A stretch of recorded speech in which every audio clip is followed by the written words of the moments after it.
Por favor, tomem assento.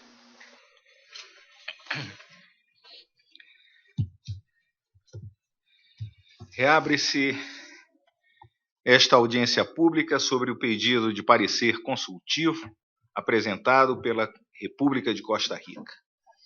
Gostaria de lembrar aos participantes que, por favor, se expressem lenta e claramente para facilitar o trabalho das intérpretes. Passo neste momento, também peço que todos possam revisar os seus aparelhos telefônicos e similares para que estejam desligados ou silenciosos. É um trabalho de muita concentração e isso sempre distrai quando algum som é emitido. Então, passo a palavra ao representante da Comissão de Direitos Humanos do Distrito Federal de México, o senhor Gabriel Santiago López. Por favor, com a palavra. Con su venia, presidente. Honorables jueces y jueza de la Corte Interamericana de Derechos Humanos, reciban un saludo de la doctora Perla Gómez Gallardo, presidenta de la Comisión de Derechos Humanos del Distrito Federal, quien me pidió transmitirles que la solicitud de opinión consultiva realizada por el Estado de Costa Rica es de interés para nuestra institución, debido a que en la Ciudad de México se han impulsado, de manera conjunta con la sociedad civil, modificaciones legislativas para lograr el reconocimiento de los derechos de las personas LGBTI.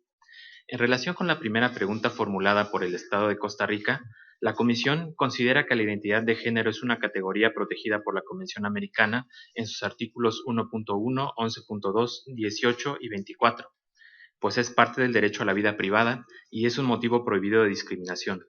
En ese sentido, considerando que el derecho al nombre es parte irrenunciable e inalienable de la identidad y de la personalidad jurídica, todas las personas tienen el derecho al cambio del mismo. Negar el ejercicio de este derecho con motivo de la identidad de género es discriminatorio y constituye una injerencia arbitraria en la vida privada de las personas.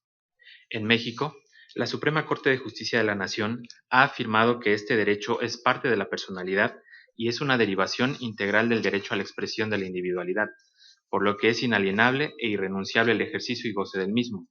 Ello implica también que todas las personas tienen el derecho al cambio de nombre. Entonces, considerando que la identidad de género contribuye al desarrollo de la individualidad y no debe ser motivo de exclusión para el ejercicio de derechos, el derecho al cambio de nombre de las personas también está protegido por los artículos 11.2 y 18 de la Convención Americana. Aunado al anterior, la identidad de género forma parte de la vida privada de las personas, por lo que está protegida por el artículo 11.2 de la propia Convención. En consecuencia, la identidad de género no puede ser objeto de injerencias arbitrarias, como es la oposición al ejercicio del derecho al nombre y al cambio del nombre de pila, de acuerdo a la identidad de género de las personas, al ser una injerencia que no cumple con los requisitos de idoneidad, necesidad y proporcionalidad. Además, la violación de este derecho puede constituir un acto discriminatorio, en virtud de que la identidad de género es uno de los criterios prohibidos de distinción o exclusión, por lo que estaríamos frente a violaciones al artículo 1.1 en relación con el 24 de la Convención Americana. Pese a que la Convención no refiere explícitamente la identidad de género u orientación sexual como criterios prohibidos, conforme a la interpretación evolutiva de dicho instrumento, estas son categorías protegidas por el artículo 1 de la Convención. Incluso, el Comité de Derechos Económicos, Sociales y Culturales ha precisado que la referencia a cualquier otra condición social dentro de los motivos prohibidos de discriminación que establece el artículo 2.1 del Pacto Internacional de Derechos Civiles y Políticos incluye la orientación sexual y la identidad de género, por lo que los Estados parte deben cerciorarse de que las preferencias sexuales de una persona no constituyan un obstáculo para hacer realidad los derechos que reconoce el pacto.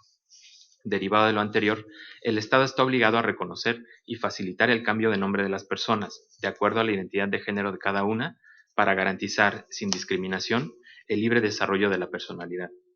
Este organismo dio respuesta a la segunda pregunta en el sentido de que es contrario a la Convención Americana que el Estado omita garantizar un recurso efectivo para que las personas interesadas modifiquen su nombre de pila con motivo de su identidad de género, en tanto este es un derecho protegido por el artículo 18 del instrumento referido. Si bien la vía civil o administrativa en sí mismas no serían motivo de vulneración, sí lo es la falta de sencillez, rapidez y eficacia en un proceso que regule el cambio de nombre de pila. En específico, el procedimiento de jurisdicción voluntaria para el cambio de nombre previsto en el artículo 54 del Código Civil de Costa Rica no es un recurso adecuado, efectivo, sencillo y rápido para el acceso al derecho de cambio de nombre, ya que resulta oneroso, dilatorio y sujeto a la decisión del tribunal, aunado a que en Costa Rica la legislación no permite el cambio de registro en la cédula de sexo en la cédula de identidad, no porque esté prohibido, sino porque no está regulado. Además, el registro civil solo realiza rectificaciones por error, y cuando personas con diversa identidad sexual solicitan cambio de nombre, las remiten a los juzgados civiles.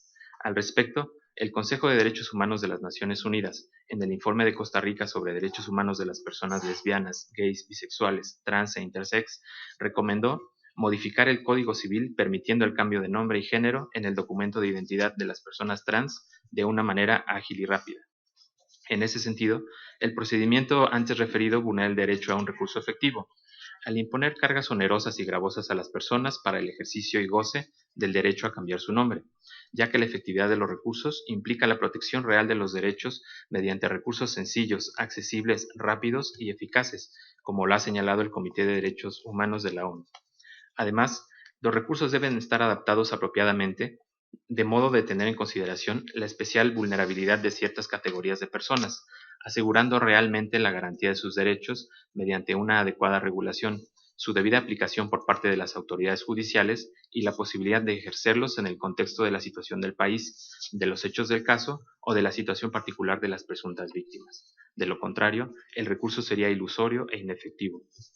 Cabe recordar que el Estado está obligado a tomar todas las medidas necesarias para remover los obstáculos que puedan existir para que todas las personas disfruten de los derechos que la Convención Americana reconoce, incluyendo los que devengan de elementos culturales o de otra índole, particularmente cuando sea en relación a categorías protegidas como la identidad de género. La Comisión considera que, dadas las afectaciones a la identidad, personalidad y otros derechos por la obstaculización discriminatoria del cambio de nombre y ante un contexto de discriminación estructural, es legítimo y justificado crear un procedimiento administrativo, efectivo, rápido y sencillo para el cambio de nombre por la identidad de género. Esto con base en, número 1, el principio de no discriminación, ya que resultan imperiosas las distinciones o medidas especiales dirigidas a ciertas personas o grupos con la finalidad de combatir la situación de desventaja en la que se encuentran, reconociendo que tratarlos del mismo modo puede conducir a una situación de mayor desigualdad. Número 2, la obligación del Estado de tomar todas las medidas necesarias para remover los obstáculos para que las personas disfruten de los derechos que la Convención Americana reconoce.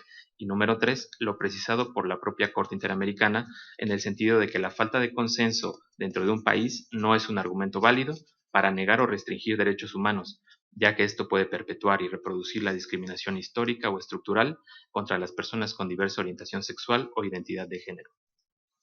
Lo antes referido también da respuesta a la tercera pregunta, respecto de la cual esta comisión considera que si el objeto y fin del artículo 54 es regular el derecho de las personas a cambiar su nombre a partir del reconocimiento del derecho, se puede interpretar que el Estado debe generar un trámite gratuito, rápido, accesible, y siguiendo las experiencias del derecho comparado, el mismo podría ser de carácter administrativo.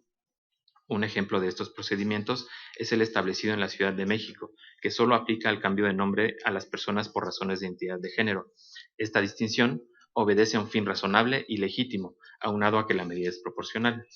En relación con la cuarta pregunta, consideramos que la unión entre personas proviene del ejercicio de los derechos humanos protegidos por la Convención Americana en una relación estrecha del artículo primero con los diversos 11, 17 y 24, y que los derechos patrimoniales que derivan de los vínculos establecidos entre parejas están protegidos por la Convención. Por lo tanto, el Estado tendrá que adoptar las medidas legislativas y de otro carácter para proteger y garantizar estos derechos a todas las personas, independientemente de su identidad de género u orientación sexual. Negar el reconocimiento y protección de derechos patrimoniales con motivo de la orientación sexual de una persona es discriminatorio, al basarse en un criterio prohibido para negar o restringir derechos humanos. Resalta que diversos estados han llevado a cabo buenas prácticas respecto de los derechos patrimoniales que surgen de la unión de personas del mismo sexo. En el caso de Colombia, la Corte Constitucional ha resuelto eliminando todo tipo de discriminación basada en la orientación sexual. Por su parte, Argentina fue el primer país en Latinoamérica en reconocer el matrimonio igualitario a nivel nacional, ello en 2010. En el caso de México, La legislación sobre el matrimonio entre personas del mismo sexo ha ido evolucionando. En 2009, la Asamblea Legislativa del Distrito Federal aprobó la normativa sobre sociedades de convivencia, constituidas por dos personas físicas de diferente o del mismo sexo, mayores de edad y con capacidad jurídica plena, que establecen un hogar común, con voluntad de permanencia y de ayuda mutua. Dicha sociedad se rige bajo los términos de la figura del concubinato y debe suscribirse ante la autoridad competente para surtir efectos frente a terceros y reconocer derechos sucesorios y de alimentos. Posteriormente, en 2015, la Suprema Corte de Justicia de la Nación, por jurisprudencia, determinó que no existe razón de índole constitucional para no reconocer el matrimonio entre personas del mismo sexo, ya que las relaciones que establecen se pueden adecuar a los fundamentos de la institución matrimonial y los de la familia. Asimismo, señaló que el derecho a casarse importa beneficios materiales, económicos y no económicos, como los beneficios fiscales, de solidaridad por causa de muerte de un cónyuge, de propiedad, entre otros, por lo que negar estos beneficios a las personas homosexuales sería considerarlos como ciudadanos de segunda clase, sin que exista justificación racional para reconocer un conjunto incompleto de derechos relacionados con la orientación sexual. En ese sentido, la misma Suprema Corte señaló que negar el acceso al matrimonio a las personas homosexuales, al contemplar un régimen jurídico diferenciado en lugar del matrimonio, es discriminatorio, sin importar que la única diferencia entre estas figuras sea la denominación. Actualmente, en México, 12 entidades federativas reconocen el matrimonio igualitario, entre ellas la Ciudad de México. Por lo que hace a Costa Rica, se advierte que se reconocen dos figuras en el Código de Familia, el matrimonio y la unión de hecho. De ambas se desprenden derechos y obligaciones de carácter patrimonial. No obstante, el artículo 14 del Código de Familia establece que es legalmente imposible el matrimonio entre personas del mismo sexo. Dicho numeral fue impugnado ante la Sala Constitucional, la cual declaró sin lugar la acción promovida, aunque reconoció que debe plantearse legislación positiva a favor de uniones civiles que aún no son reconocidas. Esta comisión considera que, en el caso de que un Estado plantee un régimen diferenciado, como acontece en el Estado de Costa Rica, esta regulación debe respetar y garantizar el derecho de igual protección de la ley, sin discriminación, consagrado en el artículo 24 en relación con el artículo 1 de la Convención Americana, ya que, como lo ha establecido la Comisión Interamericana, las decisiones basadas en criterios vinculados a condiciones como el sexo requieren un escrutinio más intenso. Por lo tanto, se deben ofrecer razones de mucho peso para justificar la distinción, a través de las cuales se demuestre que ésta obedece una finalidad no solo legítima, sino imperiosa, que es adecuada y necesaria para lograr esa finalidad y que además es estrictamente proporcional. En conclusión, esta comisión reafirma que los derechos patrimoniales surgidos del vínculo entre personas del mismo sexo están protegidos por la Convención Americana, en virtud de que devienen del ejercicio de derechos fundamentales consagrados en dicha convención, como el derecho a la familia, a la vida privada, a la identidad de género y a la personalidad, aunado a que la orientación sexual y la identidad de género son categorías protegidas. Por lo tanto, el Estado no solo debe reconocer los derechos patrimoniales, sino protegerlos y garantizarlos.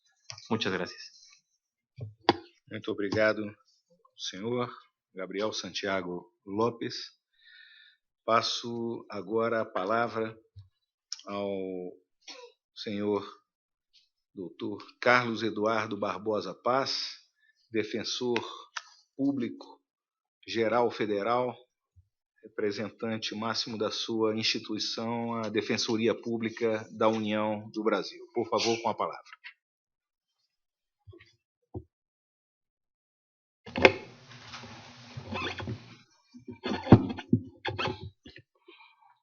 Muito obrigado. Boa tarde, senhoras e senhores, a todos e a todas. Saúdo o honorável juiz-presidente, Dr. Roberto Caldas, bem como o honorável juiz-relator, Dr. Leôncio Patrício Pasmínio Freire, bem como todos os demais juízes e juíza desta Corte Interamericana. Saúdo a todos que nos assistem, demais autoridades presentes nesse recinto.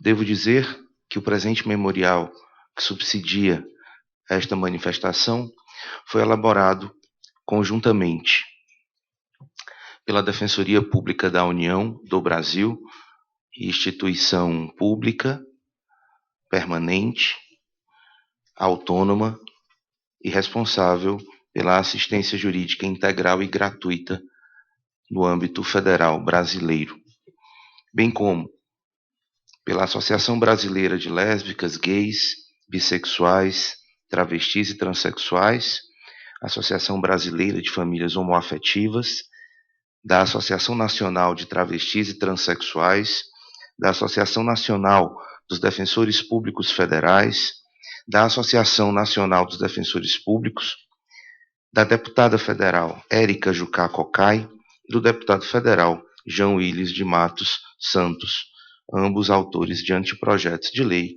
relacionados ao tema aqui colocado.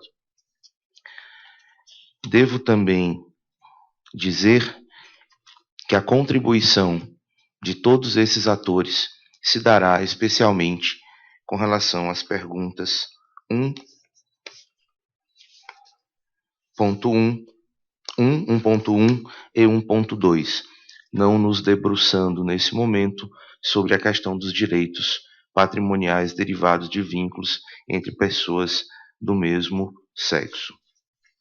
Gostaria também, inicialmente, de fazer uma saudação ao Estado da Costa Rica, porque, através de tal opinião consultiva, permitir a discussão, o debate, o desenvolvimento de tema tão caro e necessário aos direitos humanos. Senhores juízes, toda a preocupação da Defensoria Pública da União do Brasil, por aqui estarmos e aqui debatermos, nasceu de duas audiências públicas realizadas em nosso país pela Defensoria Pública da União, onde, na primeira delas, discutiu-se o tema da saúde de pessoas trans. E uma segunda, especialmente, para debater toda a íntegra dos memoriais que estão postos à análise de Vossas Excelências. A sociedade civil organizada, todos os atores envolvidos, defensores públicos e outras autoridades que assim quiseram, tiveram a oportunidade de opinar e construirmos o texto que aqui está. Gostaria de fazer uma ponderação com relação à nomenclatura que utilizo nesse momento de pessoas trans.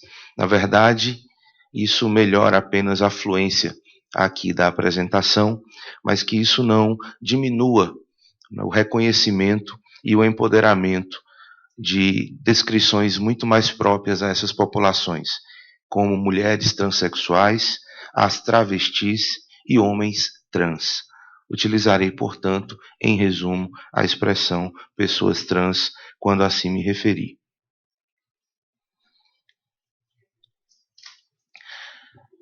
Não é tema fácil, não é tema fácil, é um tema sensível e relativo a direitos de personalidade, inalienável, portanto, uma vez que se consubstancia em identidade de gênero, só podendo ser professado e exprimível pelo próprio indivíduo. Não irei aqui repetir o que já foi muito bem colocado pelos que me antecederam com relação ao reconhecimento desta Corte Interamericana em vários casos quanto à identidade de gênero como valor a ser protegido. Penso que isso já está deveras consubstanciado nas manifestações muito bem postas dos que me antecederam. Mas é por isso que entendemos que o enfrentamento desse tema contribuirá fortemente para pacificar e ou minorar sofrimentos particulares, de âmago mesmo, para que não evoluam para crimes de ódio, eivados de caráter transfóbico.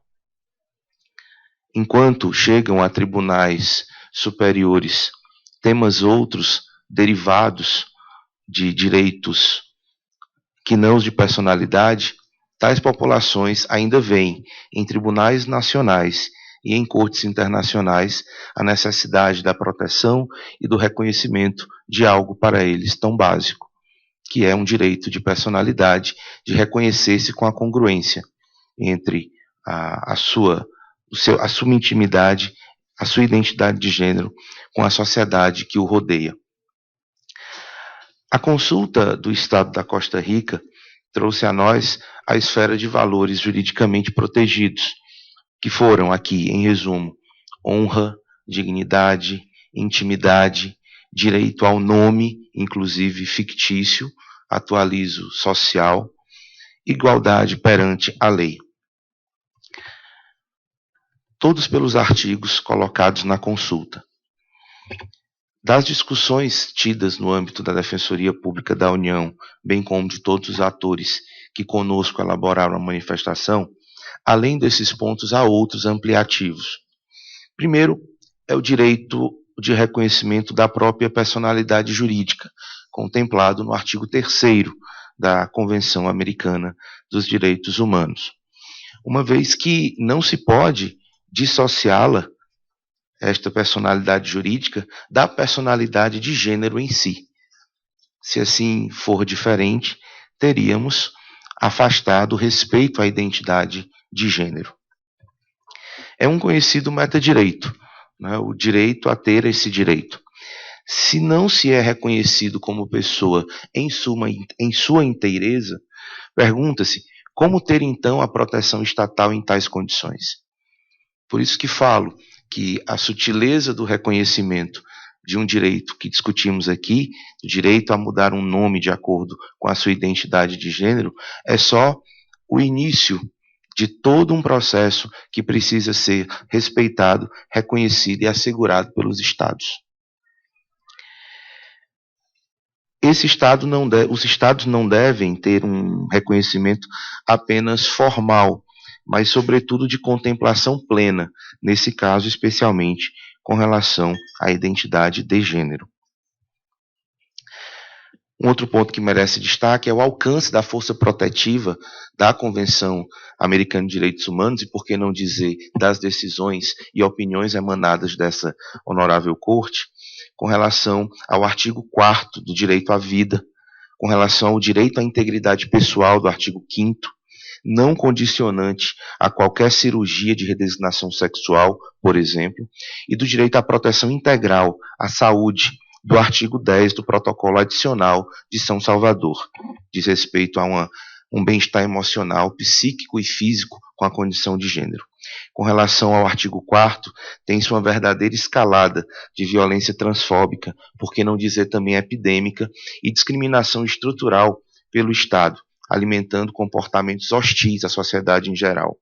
No Brasil, infelizmente, tivemos casos recentes de assassinatos brutais de pessoas trans, como o de Dandara, no Ceará, Rubi, no Amazonas, e Lady Diana, em Goiás. 600 mortes motivadas por transfobia em 6 anos, segundo denúncias, o Brasil é um dos países que mais tem índice de letalidade com relação a pessoas trans. Isso foi apurado nas audiências públicas realizadas pela Defensoria Pública. Queríamos aqui lembrar que países outros já estão muito adiantados com legislações próprias de reconhecimento e respeito à percepção, à identidade de gênero, através de autopercepção, através de autodeterminação, fazendo aqui concretude aos direitos à dignidade da pessoa, o direito à felicidade, o direito ao desenvolvimento humano e projetos de vida, inclusive colocados nesta Corte enquanto balizas inspiradoras na evoluída jurisprudência dos direitos humanos. Até, senhores juízes e juíza, em cumprimento ao artigo 2º da Convenção, o Estado deve adotar medidas administrativas, legislativas e judiciais para que as obrigações convencionais sejam cumpridas ordinariamente pelos seus órgãos, serviços públicos delegados, aqui coloco serventias notariais e cartorárias, e agentes privados. E não só. Tais procedimentos devem se mostrar céleres e efetivos para a fruição do direito de identidade de gênero. Não há dúvida de que a exigência de prévia submissão ao Poder Judiciário, ainda que em caráter de jurisdição voluntária, tornaria moroso e dificultaria o acesso ao direito prolongando desnecessariamente o sofrimento íntimo e social dos destinatários da Convenção. Em resumo, a adoção dessa condicionante reforçaria ainda mais a discriminação de pessoas trans, uma vez que os cisgêneros disso não necessitariam para o livre exercício do direito ao nome e da identidade de gênero nos assentamentos civis. Portanto, especialmente com lastro em base normativa ampliada e aplicada originalmente feita pela consulta do Estado da Costa Rica, registrem-se nos artigos 3, 4, 5, 11, 18 e 24 da Convenção Americana, em relação aos artigos 1.1 e 2 da mesma Convenção, e o artigo 10 do Protocolo de São Salvador, temos que, em conclusão, a retificação do registro civil não é apenas compatível com a Convenção Americana, mas, ao nosso ver, obrigatória, razão pela qual deve ser efetivada independentemente de quaisquer condicionantes. Esperamos, dessa forma, ter contribuído com a Corte para a melhor resposta à opinião formulada. Senhor presidente, demais juízes que nos ouvem, nosso muito obrigado. Muito obrigado, doutor Carlos Eduardo Paz. Passamos agora a palavra à representação da Defensoria de los Habitantes de la República de Costa Rica. Por favor, solicito que faça uso da palavra, doctora.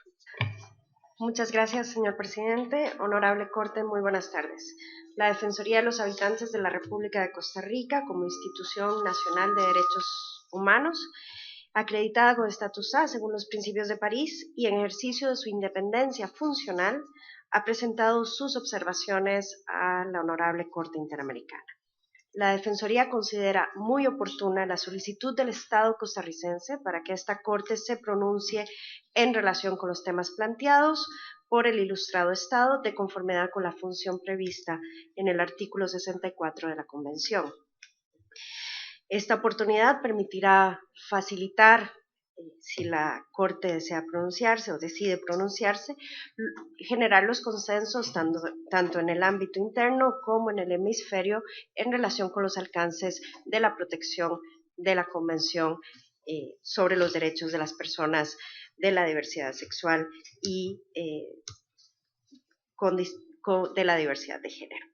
Respecto al cambio de nombre de las personas de acuerdo con su identidad de género, la Honorable Corte ha reconocido en su jurisprudencia que la orientación sexual, así como la identidad y expresión de género, son motivos prohibidos de discriminación a la luz del artículo 1.1 de la Convención. Y esto se transfiere en una obligación del Estado de adoptar medidas para prevenir toda forma de discriminación y proteger de ella a todas las personas y particularmente a aquellas más vulnerables a sufrirla. Esta Honorable Corte ha conceptualizado el derecho a la identidad como el conjunto de atributos y características que permiten la individualización de la persona frente a la sociedad y al Estado. En este marco conceptual, la modificación de las anotaciones registrales de nacimiento en el sentido de reconocer y facilitar el cambio de nombre de las personas de acuerdo con su identidad de género se ubica en el núcleo central de derechos que reclaman nuevas formas de protección que permitan y posibiliten su ejercicio de manera plena y efectiva. En este sentido, el Comité Jurídico Interamericano, en su opinión sobre el alcance del derecho a la identidad, indicó de manera categórica que el derecho a la identidad también conlleva el reconocimiento del derecho a la personalidad jurídica y el derecho a la igualdad. Hasta el momento, una función esencial de los estados, y entre ellos el Estado costarricense, ha sido la de generar un sistema de registro de los nacimientos de forma accesible y gratuita para la población, a efectos de otorgar a las personas documentos de identidad que facilite el pleno ejercicio de su personalidad jurídica. Los datos que recoge el registro de nacimientos se establece a partir de criterios predeterminados por agentes del Estado. La función de registro del nacimiento y la determinación de la identidad de las personas recae, en el caso de Costa Rica, en el registro civil. La Ley Orgánica del Tribunal Supremo de Elecciones y del Registro Civil obliga a la declaración del sexo de la persona recién nacida. Y es a partir de este momento que con este dato emergen las pautas de la heteronormalidad y los patrones binarios de género, lo cual representa una imposición con respecto a elementos que son propios del derecho a la identidad. En el caso de las personas que presentan una disconformidad entre su sexo biológico y su identidad de género, La actual interpretación de las normas y la práctica costarricense impide variar el registro de su nacimiento y con ello su documento de identidad en virtud de la identidad de género. En criterio de la Defensoría y en aplicación de lo dispuesto en el artículo 1.1 de la Convención, la falta de adopción o carencia de acciones por parte del Estado costarricense para la modificación de los datos registrales de las personas transgénero implicaría por parte de éste la perpetuación y la reproducción de la discriminación estructural que han sufrido y sufren las personas en razón de su identidad y expresión de género. Se alega en no pocas ocasiones la seguridad jurídica para no reconocer el cambio de nombre en virtud de la identidad de género. Conviene traer a colación el caso Christine Goodwin, que ya ha sido mencionado en esta audiencia, contra Reino Unido, que vino a variar la línea jurisprudencial del Tribunal Europeo de Derechos Humanos, al considerar que frente al interés público de mantener la integridad e invariabilidad de los datos del sistema de registro de personas, prevalece el derecho de las personas a vivir dignamente y de conformidad con su identidad. En relación con el marco jurídico costarricense respecto del derecho al nombre y los procedimientos de modificación de registro de nacimientos, el ordenamiento del país no tutela el derecho al nombre como un derecho de rango constitucional. Es a través de una norma de rango legal, el Código Civil, que se procede a su regulación en los siguientes términos. Artículo 49. Toda persona tiene el derecho al nombre y la obligación de tener un nombre que la identifique, el cual estará formado por una o a lo sumo dos palabras usadas como nombre de pila, seguida del primer apellido del padre y del primer apellido de la madre en ese orden. La Sala Constitucional de la Corte Suprema de Justicia de Costa Rica ha reconocido el derecho al nombre como un elemento del derecho a la identidad y como parte del derecho a la personalidad jurídica, el cual se caracteriza por ser inalienable, imprescriptible, inmutable, indivisible y transmitible.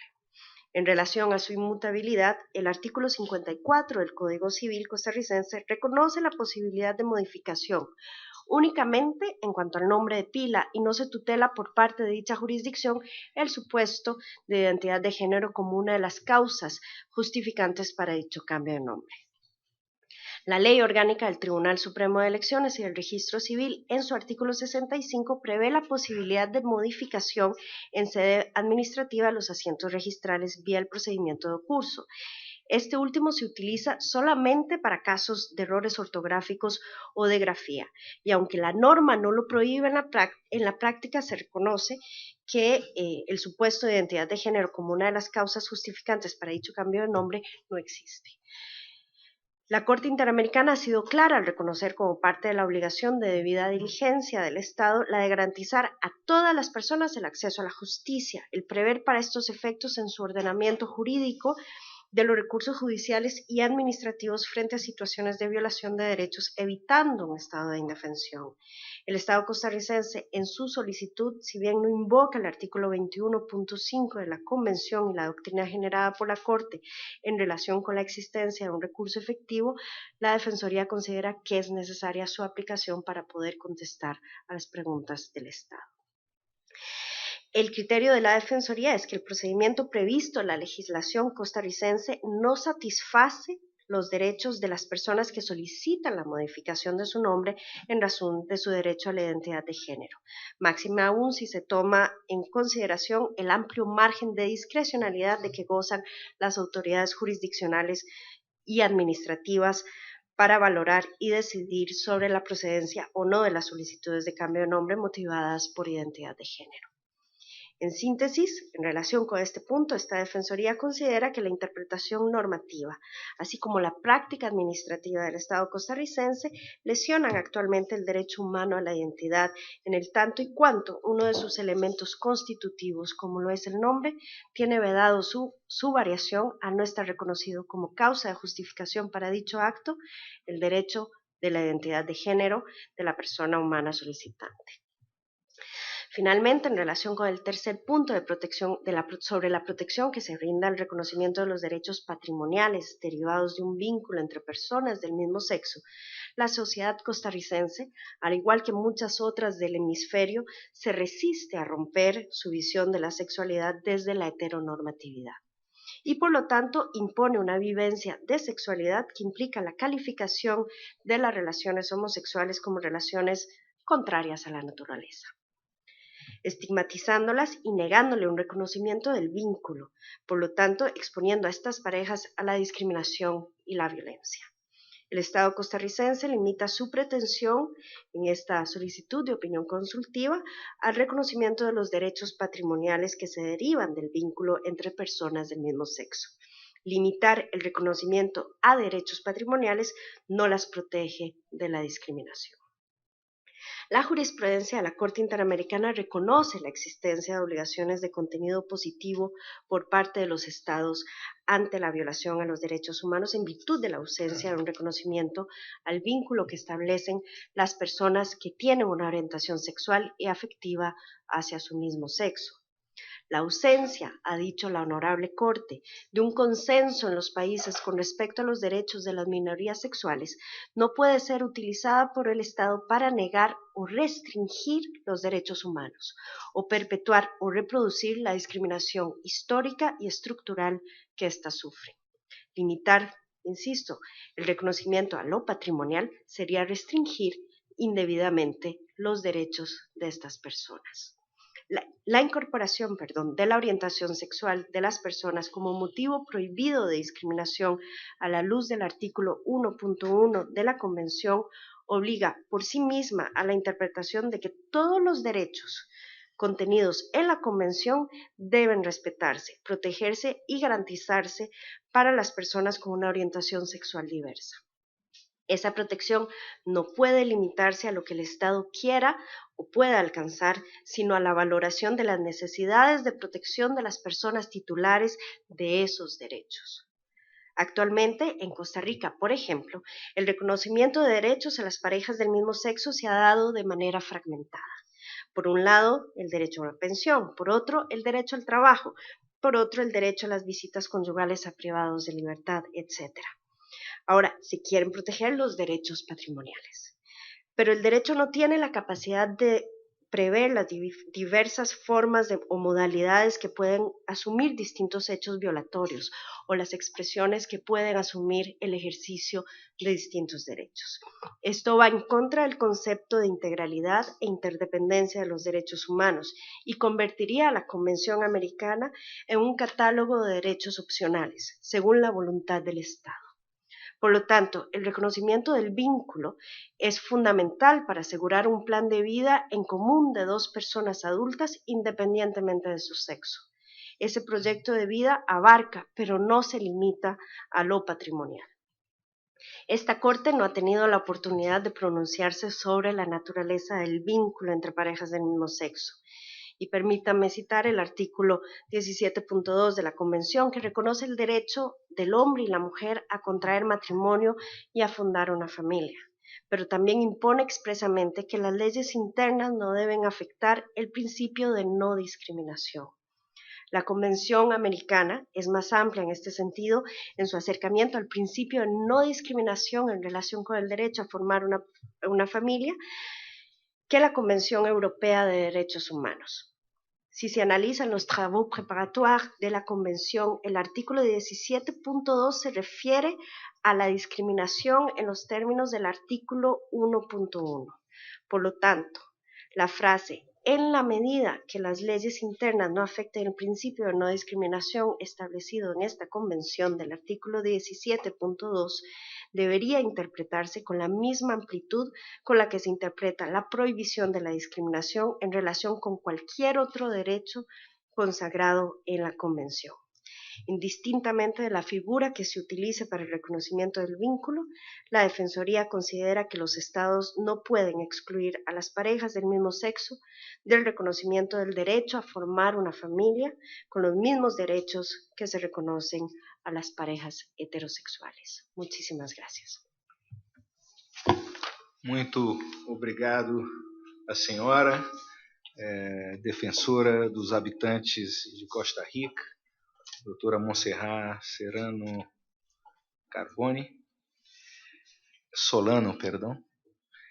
e as colegas que a acompanham. Muito obrigado pela colaboração e agora passamos a palavra à última representação do dia de hoje, aos representantes da The Impact Litigation Project of the Center for Human Rights and Humanitarian Law at American University, Washington College of Law. Por favor, com a palavra.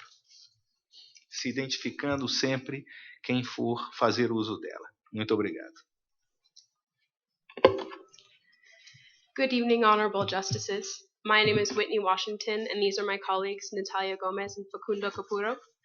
As we mentioned, we represent the Impact Litigation Project at American University Law School. We will be speaking to the first question issued by the Honorable Court, and we will conduct our presentation in both English and Spanish. Honorable Justices, imagine having an amazing job interview with a potential employer for a dream job. Imagine being overlooked for that position because you disclosed that you were transgender. Imagine a sore throat becoming a bureaucratic nightmare because your doctor refuses to acknowledge that you are the individual on your health insurance ID card, because the gender that you feel most comfortable presenting doesn't match what is on your ID card.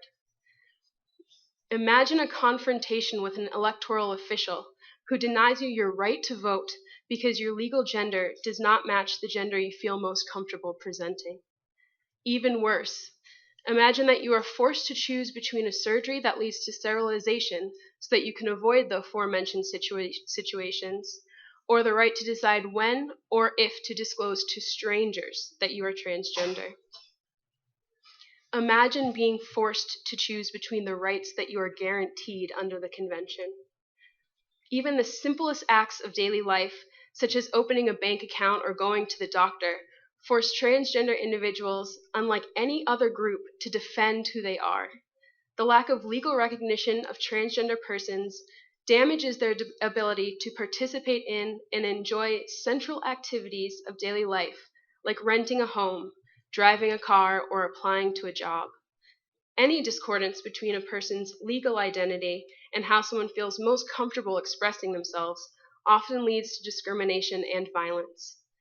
Separate procedures for transgender individuals to get accurate identification is not only economically irresponsible and administratively inefficient, but also outright discriminatory. The right to a full recognition of an individual's true identity is more than just the right to a name.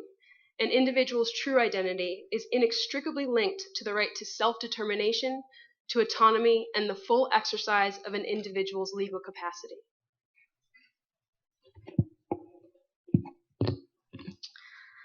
A la hora de buscar un empleo, he sufrido un trato injusto. Me llamaban cuando veían mi currículum por internet, pero cuando iba a la entrevista y mi cara y mi nombre no coincidían con mi identificación oficial, siempre había un pretexto para negarme el trabajo. Señores jueces, señora jueza, este es el testimonio real de una mujer transgénero en México y ejemplifica cómo para las personas transgénero el hecho de no contar con un documento de identificación que refleje su identidad de género vulnera varios de los derechos que han sido consagrados por la Convención Americana. Los documentos de identificación son esenciales en diferentes aspectos para participar en la sociedad. Cuando una persona no cuenta con dichos documentos de identificación que reflejen su identidad de género, sus posibilidades de participar se ven limitadas y los derechos consagrados en la Convención Americana son vulnerados. Por ejemplo, señores jueces, señora jueza, el derecho a la protección a la honra y a la dignidad, consagrado en el artículo 11 de la Convención, se ve afectado cuando la falta de reconocimiento legal de la identidad de una persona fuerza a esa persona a vivir de acuerdo a un plan de vida diferente del que él o ella había elegido, o a revelar su sexo biológico a un extraño, poniéndose él o ella en riesgo de ser víctima de violencia. Además, el derecho de toda persona a la circulación y a la residencia, consagrado en el artículo 22 de la Convención, también se ve negativamente afectado por la falta de documentos de identificación acordes con la identidad de género de una persona. Los documentos de identificación son fundamentales para viajar tanto dentro de un país como fuera de ese país, y cuando una persona no cuenta con dichos documentos que concuerden con la manera como esa persona se presenta efectivamente al mundo, su libertad de circulación y residencia se pueden ver obstaculizadas. Sin una identificación actualizada, una persona también puede enfrentar dificultades e incluso estar excluida de su derecho al voto y a la participación política garantizados por el artículo 23. Por ejemplo, como lo han reportado los medios de comunicación, antes de que se cambiara la ley en la Ciudad de México, y como también nos lo han compartido hoy los delegados de ese país, las personas transgénero no podían votar, pues llegaban a una mesa de votación con una identificación que mostraba una foto que no concordaba con su presentación actual, y muchas veces los oficiales electorales les denegaban el acceso a ese derecho al voto. El derecho al reconocimiento de la personalidad jurídica, establecido en el artículo 3 de la Convención, también se ve limitado cuando una persona transgénero no puede ver reflejada su identidad de género en sus documentos de identificación.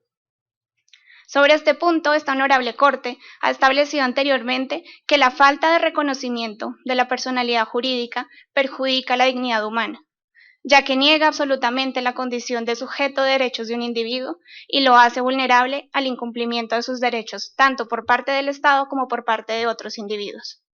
Por último, señores jueces, señora jueza, la obligación de respetar los derechos contenida en el artículo 1 de la Convención Americana exige que los derechos enumerados en este instrumento estén disponibles de una manera libre y plena a toda persona sujeta a la jurisdicción de los Estados parte, sin ningún tipo de discriminación. Al no permitir que las personas transgénero cuenten con documentos de identidad que coincidan con esa identidad de género, esta obligación también se ve incumplida.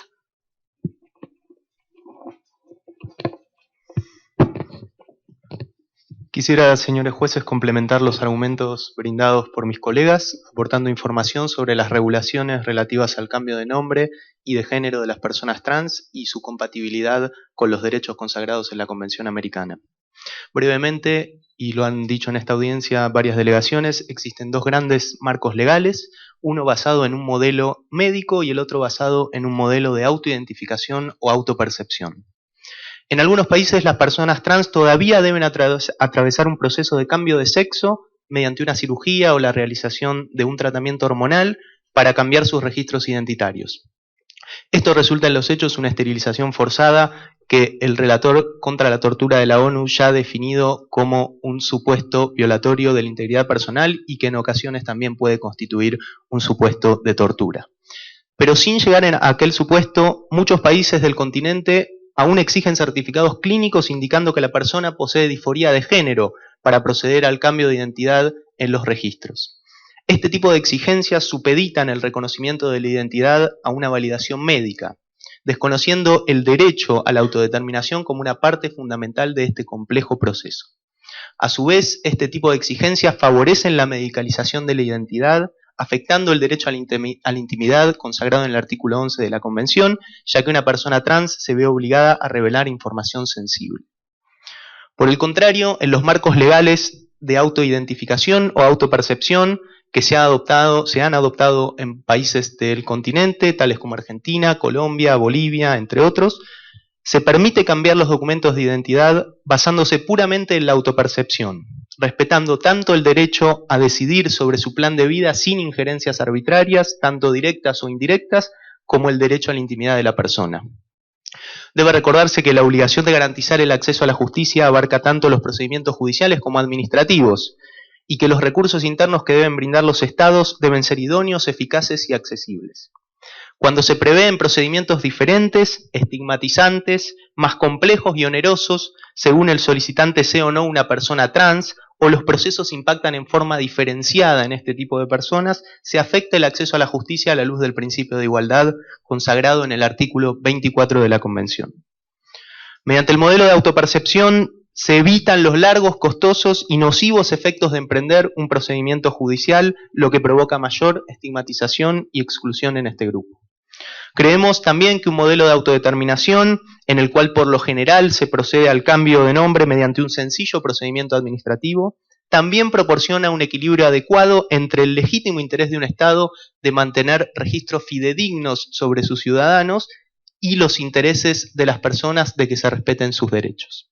En la mayoría de los países, la identificación de una persona no se rige por su nombre o por su género, sino por un número de identificación que se encuentra en la cédula o en el documento. A su vez, los posibles abusos en la utilización de estos procedimientos administrativos son abordados adecuadamente en la mayoría de las regulaciones, al contemplar que se puede recurrir a este procedimiento en una limitada cantidad de ocasiones sin la intervención judicial. Por lo tanto, creemos que para cumplir con sus obligaciones convencionales en materia de reconocimiento a la identidad de género, los Estados deben implementar un procedimiento basado en la autoidentificación, simple, expedito, transparente, accesible económicamente y que garantiza el respeto a la privacidad. Esta honorable Corte ya ha reconocido en el caso Hellman que el derecho a la identidad abarca la colección de atributos y características que permiten la individualización de una persona en una sociedad y que a su vez posee estrecha ligazón con otros derechos. Señores jueces y señora jueza, hemos tratado de mostrar en esta intervención los graves y múltiples problemas ligados al reconocimiento de la identidad de las personas trans en América. No es sencillo, y lo sabemos, revertir un patrón de discriminación, exclusión y violencia, pero hay espacios específicos en los cuales las leyes pueden contribuir enormemente a este proceso. Creemos que las normas que rigen los documentos de identificación es una de estas áreas. Al aplicar y desarrollar estos estándares, creemos que la Corte Interamericana estaría enviando un poderoso mensaje no solo a los jueces, a los legisladores, al Poder Ejecutivo de los estados del continente, sino también a todos los agentes de la fuerza de seguridad, a los trabajadores de los servicios de salud, a las autoridades registrales, a las autoridades electorales, es decir, a todas aquellas personas que efectivamente en sus tareas cotidianas pueden propender a la implementación de los derechos humanos de las personas trans en el continente. Y a modo de conclusión, quisiera decir que a nuestro criterio una ley de cambio de nombre y género cumple con la obligación de igualdad y no discriminación de acuerdo a la Convención solo si aplica exactamente los mismos procedimientos para todas y todas las personas y tiene igual impacto en ellas, independientemente de su apariencia, de su sexo, de su identidad de género o cualquier otra condición. Y que el reconocimiento de la dignidad exige también que las leyes mantengan en cada persona el poder de decidir sobre su cambio de nombre legal. No puede ser un médico o un juez quien tome esta decisión tan personal y tan fundamental en la vida de las personas. Muchas gracias, señores jueces y señora jueza.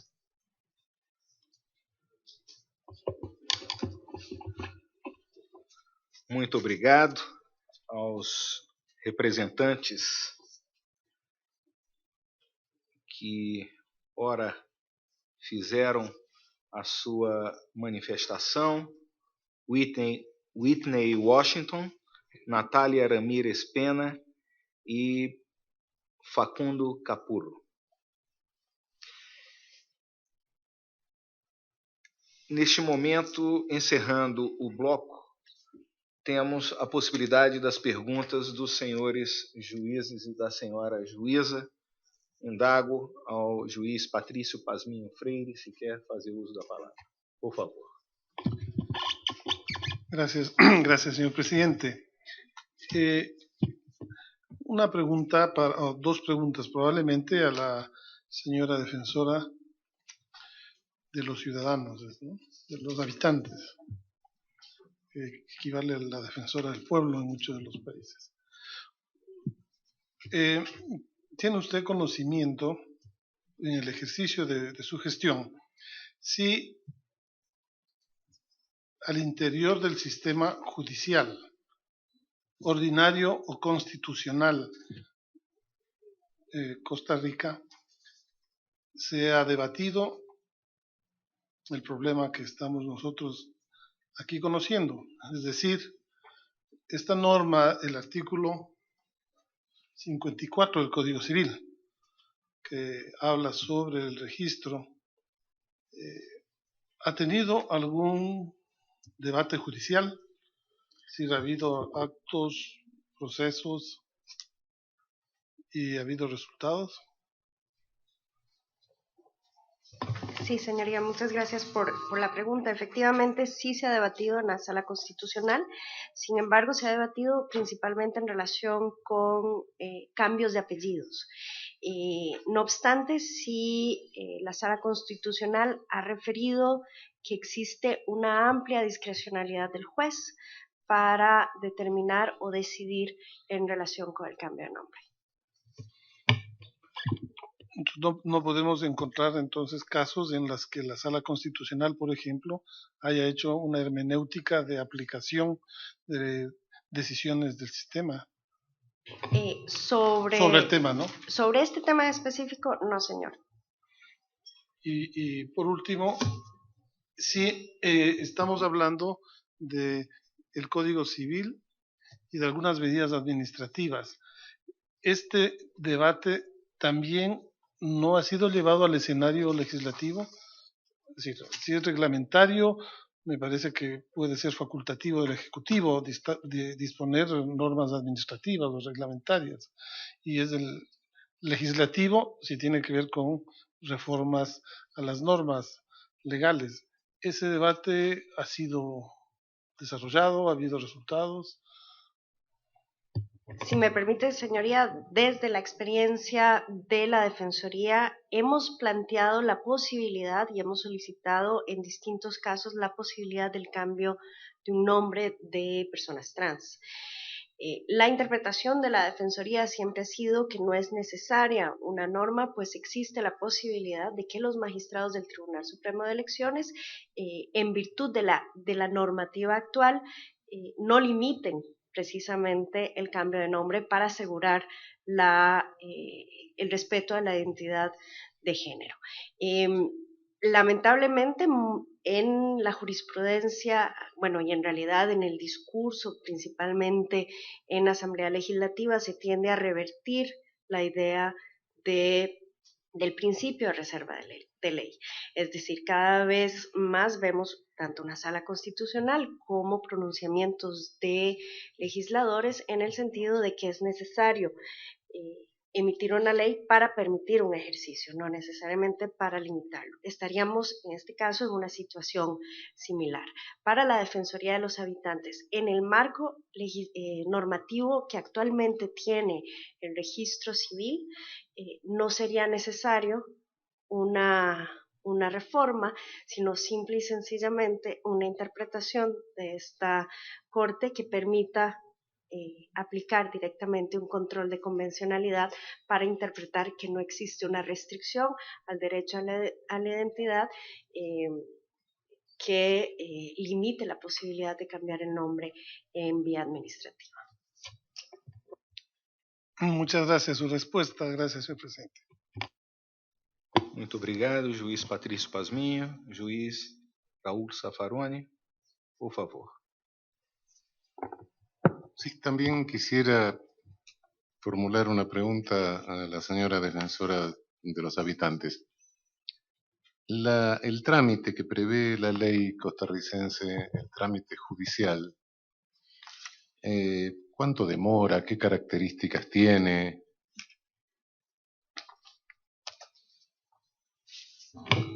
Gracias, señoría. Lamentablemente, incluso para la preparación de las observaciones de la Defensoría, buscamos estadísticas, pero estos casos están invisibilizados en el Poder Judicial. No se llevan estadísticas respecto de cuánto demoraría un caso concreto y no tenemos experiencia en la Defensoría para poder decirle un estimado. ¿Y en casos individuales, así, no alguna experiencia individual que...? No. Sería variable, pero de todas formas sería demasiado extenso para asegurar el pleno ejercicio de los derechos de las personas. Es un sistema más engorroso, se necesita un abogado, se necesita sin firma letrada no se puede hacer. Muchas gracias. Gracias, señor. Muito obrigado, juiz Eugênio Raúl Zaffaroni. Juíza Elizabeth Orio Benito, por favor, con la palabra. Gracias, presidente. Discúlpenme la ignorancia, colegas de la Defensoría, procedimiento judicial para cambiar el nombre en Costa Rica se refiere únicamente a cambio de nombre propiamente tal, o en todo caso está referido a un problema de identidad de género.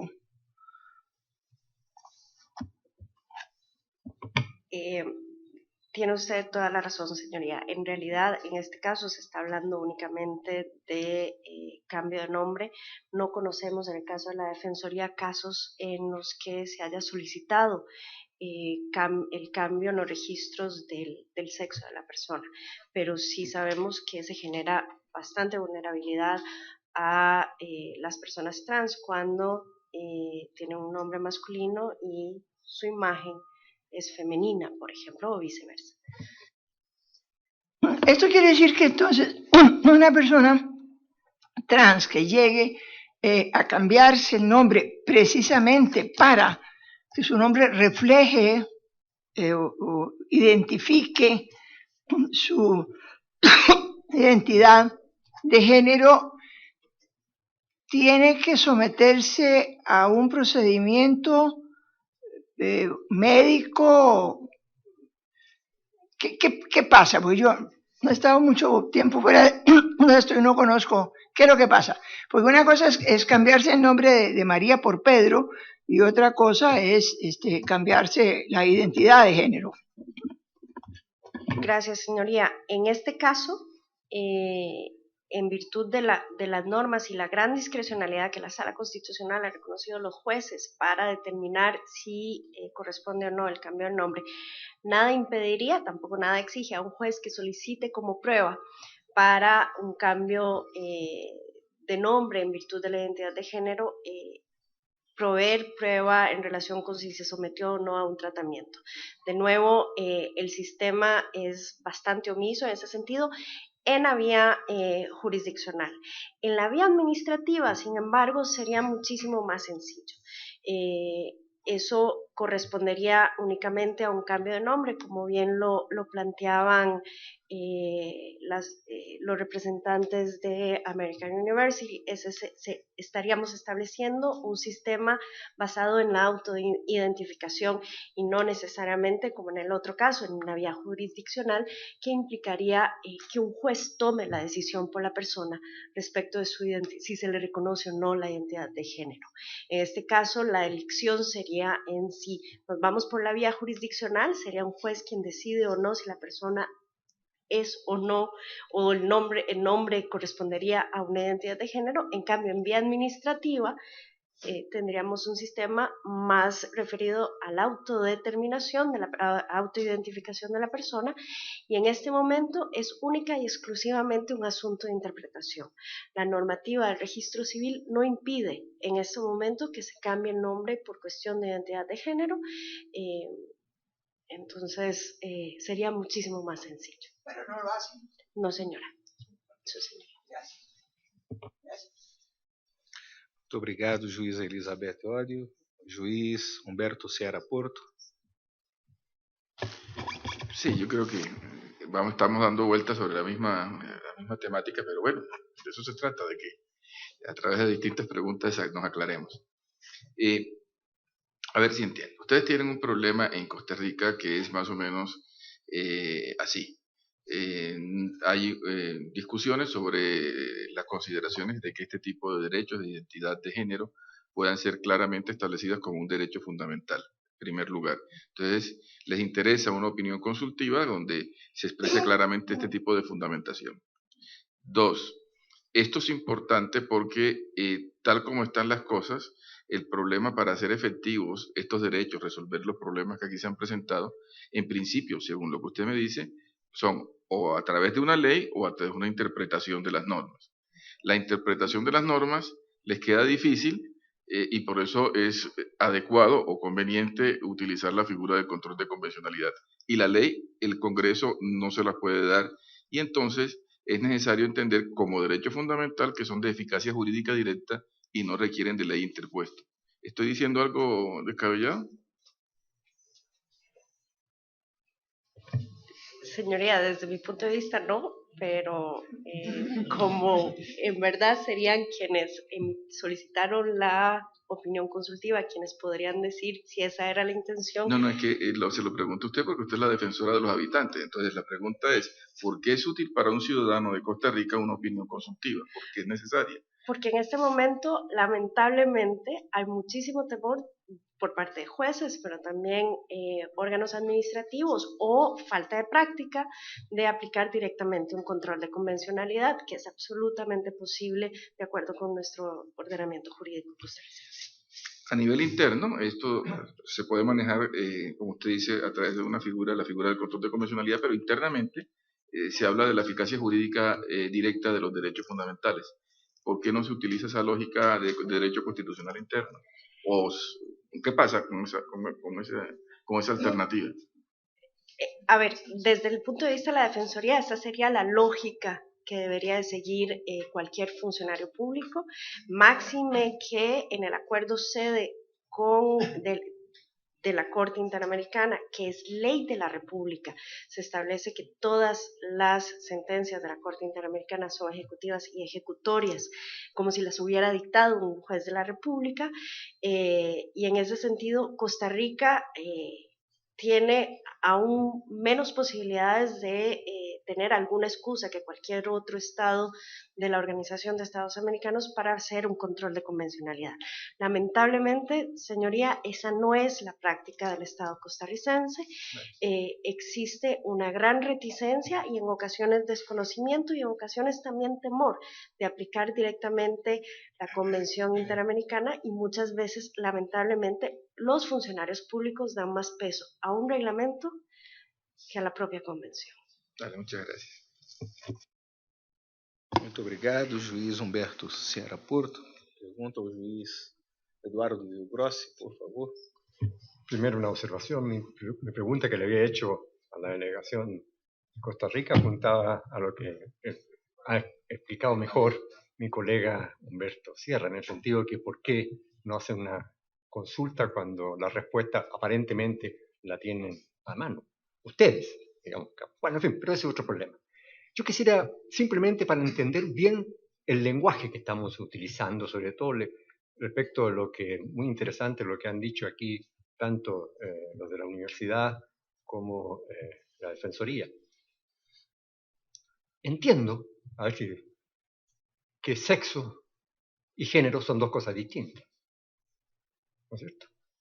De manera que cuando uno nace, así como le ponen el nombre, le ponen el sexo en los registros. Y no le podrían poner el género porque todavía no hay una percepción. El género no es por la percepción que tiene la persona de sí misma, ¿cierto? ¿Entiendo mal? De manera que no podrían, cuando una persona nace, poner el género. Habría que esperar que la persona se desarrollara y que dijera cuál es su percepción. ¿Es así? Esa es mi pregunta. Esto tiene que ver, mi pregunta no es en el aire. En este momento, la semana que acaba de pasar en Chile, un juez accedió a la petición de los padres de cambiar el sexo, en este caso, sobre la base de género, a un niño de 5 años, 6 años, porque tenía un género distinto. Hay toda una discusión en este momento en mi país sobre este problema. Entonces aquí yo quedo un poquito confundido, perdonen, uno no sabe todo, a pesar de que lo pongan a juzgar. Entonces quisiera que los términos, uno no podría determinar, cuando una persona nace, mire, usted se llama Carlos, es hombre, sexo, género, no podríamos decir. Esa es si estoy en lo cierto o no. De manera que siempre el cambio de género, la determinación del género implicará probablemente un cambio en los registros. ¿Ah? Es que a veces no de sexo, eso es lo que estoy tratando de decir, que a veces la persona mantiene su sexo, igual. No hace por lo que yo escuché del colega, supongo que somos colegas, ¿no es cierto? Y género y sexo serían dos realidades distintas, que a veces coinciden, pero otras veces no. ¿Estoy en lo cierto o no? Esto es para poder saber de qué estamos hablando, nada más. Sí, Sí, por favor. exactamente, señor juez. Está en lo cierto. Lo importante, como destacamos antes, es que este proceso por el cual pasa la persona, ¿no? de identificación, digamos, en cuanto a su género, haya cierta flexibilidad en las regulaciones para plasmar este proceso, digamos, y que la persona pueda acceder a su digamos, identidad en los registros, como es la identidad autopercibida. Pero exactamente es como lo ha descrito usted. Lo importante aquí es tener flexibilidad y tener principios basados en la autopercepción. Eso es a nuestro criterio, digamos. Perdonen, presidente, que me extienda un poquito. Sí, solo la Perdón. defensora quiere también responder, por favor. Gracias, señor presidente. A ver, ahí habría que considerar también la excepción de las personas intersex, que eso es también algo a considerar eventualmente por la Honorable Corte. Por otra parte, tal como lo ha dicho la Comisión Interamericana, el sexo también es una creación social. Pero también, señoría, el hecho de que se requiera, como usted bien lo dice, en ocasiones el cambio de género no necesariamente implicará un cambio de sexo. Y precisamente por eso es que es necesario un sistema que se base más en la autoidentificación para no victimizar a la persona que, si bien se siente femenina o masculina, quizás no necesariamente quiera hacer una operación o una cirugía de cambio de sexo. Y precisamente, como usted bien lo decía, señor juez, el tema del género es un tema de desarrollo y precisamente por eso es importante que se reconozca la posibilidad de cambiar el nombre en virtud de la identidad de género. Muchas gracias. Muchas gracias, por favor, juez Eduardo Rivas. Primero, una pequeña anotación respecto de esta opinión consultiva. Es consultiva, esta no es obligatoria lo que determinemos. Esto no es, o sea, ahí para los efectos de Costa Rica puede seguirla o no seguirla. En cualquier país también, lo que digamos nosotros, no es obligatoria. Pero mi punto, hay otro problema que me inquieta en todo este, es ¿qué se está pidiendo aquí? Se está pidiendo el cambio de nombre, que no se rechace el cambio de nombre cuando la persona aduce el género. En la consulta no se está pidiendo que digamos, mire, hay que establecer el género. Ojo, ¿es así? Eso es Costa Rica. Porque piden el cambio de nombre que, en base al género, cuando alguien pide cambiar el nombre, invoca el género. Que no le rechacen el cambio de nombre en razón del género. No está pidiendo que se establezca en la identificación el género. Es lo que yo leo textualmente del texto, es lo que deduzco. ¿Es así? Lo lee correctamente, señor juez. Ah, bueno, ok, gracias. Perdonen que haya hecho tantas preguntas. No, por favor, tiempo libre. Juiz Eduardo Ferrer Magrego, por favor, con la palabra. Gracias, presidente. Solo retomar una pregunta del juez Zaffaroni, que no me quedó muy claro la respuesta a la señora defensora de los habitantes, ¿no? No existen, digamos, estadísticas, ¿no? Públicas, según comentó, y no me quedó muy claro si conoce de un caso donde se haya aplicado este artículo 54 del Código Civil para el cambio de nombre por cuestión de... ¿Sí? Eso no me quedó muy claro. Sí, no lo ha llevado directamente la Defensoría de los Habitantes, pero la sociedad civil sí conoce. Sí conoce entonces de casos que se han realizado. ¿Cuántos son? ¿Usted conoce? Señor juez, lamentablemente el Poder Judicial no lleva estadísticas. Pero los que usted conozca. Ya sabemos que nos ya ha dicho que no hay estadísticas, pero nos dice que sí se ha aplicado este artículo 54 para el cambio de nombre por motivos de identidad de género. Uno, que conozcamos. Uno. Nada más. ¿Y cuál fue la problemática para aplicar este artículo 54?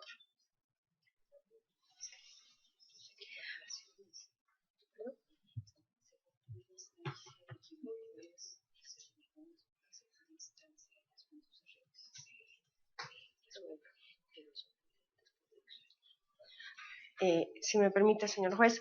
Este caso fue exitoso, se negó en primera instancia, tuvo que ir a apelación y después de 2 años finalmente fue que se le permitió a la persona cambiar su nombre. Después de 2 años en apelación.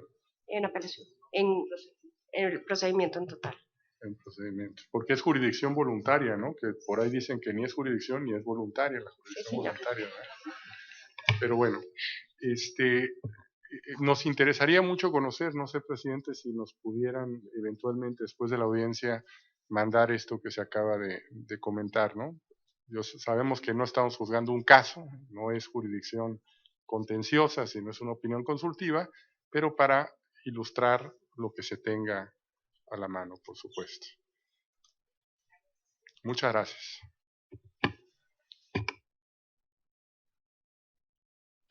Muchas gracias, juez Eduardo Ferrer. Claro, por favor, juez Humberto Sierra Porto. Sí, presidente.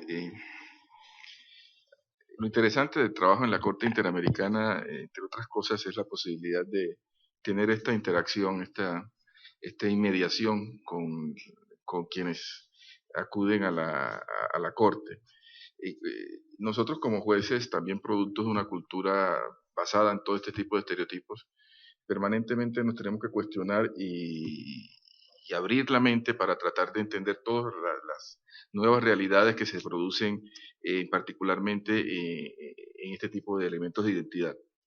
En ese sentido, es la manera como estas expresiones que estoy realizando es para la manera como me excuso para señalar que es una complejidad de entender todas las variantes que aquí se han presentado. Pero a propósito de la pregunta del juez Bío, creo que lo dijo, pero yo quiero decirlo de una manera más clara, simplemente para entender las expectativas que ustedes tienen con la decisión. Identidad de género, identidad en la expresión de género, identidad biológica, el tema sexual, la orientación sexual. Hay distintas categorías sobre este particular. Aquí se ha hablado usted de la identidad de género. La identidad de género, concretamente, supondría también no solamente un impacto respecto al nombre, sino a la manera como se establezca en la documentación de una persona el sexo, o como aparezca colocado en la documentación. Habida cuenta de que parte de las dificultades que se están señalando es esa, al leer el documento, escuchar que tiene un nombre de mujer con un sexo masculino, igualmente estamos hablando de una confrontación, y probablemente a un ciudadano considere que esa identidad de género también debe tener una expresión que sea coherente en esa documentación. Estamos hablando entonces de que eso es lo que se pretende con esta situación también, ¿no? Esa sería el ideal de, por lo menos, la expectativa de la Defensoría de los Habitantes, en virtud de que, como usted bien lo plantea, cambiar solo el nombre cuando eventualmente hay un registro de sexo que no coincide con la identidad de género de esa persona, puede ser problemático para el pleno ejercicio y goce de sus derechos y puede ponerla en una situación en que pueda ser vulnerable en relación con situaciones de discriminación. Muchas gracias, presidente. Muito obrigado. Apenas perguntaria à representação do Estado da Costa Rica se gostaria de realizar alguma ampliação sobre essas perguntas, porque algumas me parece que tocariam na própria intenção da consulta que foi feita. É uma faculdade, obviamente. Muchas gracias, señor presidente. En relación con la pregunta que fue formulada con respecto a la duración de los procesos en esta materia, es importante considerar que el Estado, al tomar la decisión de acudir a la Corte Interamericana, tomó en consideración al menos 2 elementos. Uno de ellos, los reiterados informes del Estado de la Justicia emitidos por el Estado de la Nación de nuestro país hacen saber que uno de los principales problemas del sistema judicial costarricense es la dilación de los procesos en la justicia común. Una de las razones que de hecho han llevado a que ámbitos jurisdiccionales especiales como el constitucional se sobrecarguen.